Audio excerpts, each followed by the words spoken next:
ating patatas. Pan muna natin. Okay, tingnan na natin. Nilagay ko ng mga friend yung bawang sibuyas. Susunod na natin tong ating beef.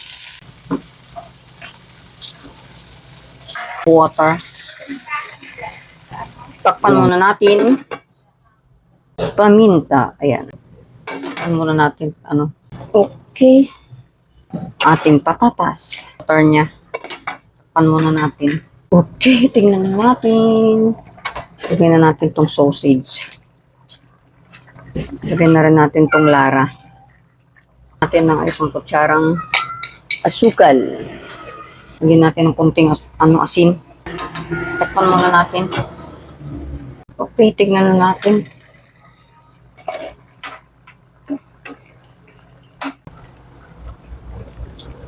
Super yummy na niya. Salin na natin ang ating beef sausage stew. Ayan.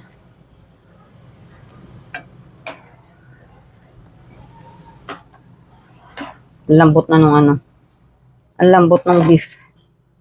Okay mga friend, luto na ang ating beef sausage stew. Ayan. O, di ba? Yummy siya. Ayan ang ating naluto ngayong araw nito, Monday. Thank you for watching. Bye-bye and God bless. Bye-bye.